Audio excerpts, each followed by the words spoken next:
ചേടുരാജി എനിക്ക് നിന്റെ ജോലി കുറിച്ച് ചെയ്യാൻ പറ്റില്ല. നീ ഇത്ര നേരം അവിടെ പോയി കിടന്നീ. ചേച്ചിക്ക് 1000 രൂപയുടെ ഒന്നും വേണ്ടായിരുന്നു.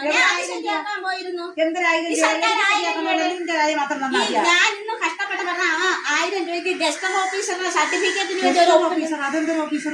ചേച്ചി സർക്കാർ ആശുപത്രിയിൽ ഇരിക്കുന്ന ഞാൻ 2 പ്രാവശ്യം അവിടെ ചെന്നിട്ട് അത് ആ ആശുപത്രി അവിടെ ചെന്നാൽ കാട്ടുകുളത്തില്ലായിരുന്നു. അല്ലെങ്കിൽ അവിടെ പോയത് എന്റെ പൊന്നു പെണ്ണുമ്പളെ ഒന്നും പറയുന്നില്ല. അവിടെ ചെന്ന് ഞാൻ 2 പ്രാവശ്യം ചെന്ന് കേറിയിട്ട് ഞാൻ നോക്കിയിട്ട് ആശുപത്രി വല്ല എന്തൊരു പുനരുദ്ധാരണം എല്ലാം പുതുക്കി പണിഞ്ഞു വെച്ചത്. ഏസിയും ചപ്പും നീ വലിയ വലിയ വായിക്കൊള്ളാത്ത വാക്കൊന്നും പറയണ്ട.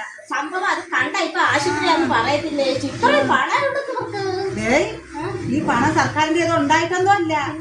ലോകബാങ്കിൽ നിന്ന് കട കൊടുക്കുന്നതാണ് അവർ ഈ കണ്ടതെല്ലാം ചെയ്യുന്നത് കേട്ടാ. അല്ലാതെ അവരെ കാശുണ്ടായിട്ടല്ല.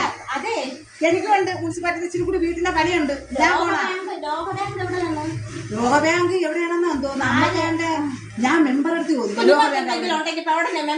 പിന്നെ മെമ്പർ നിനക്കറിയാവോ ലോകബാങ്ക് എവിടെയെന്ന്? മെമ്പർ അല്ലാതെ വേറെ ആരും ഇല്ലേ ചോദിക്കാൻ?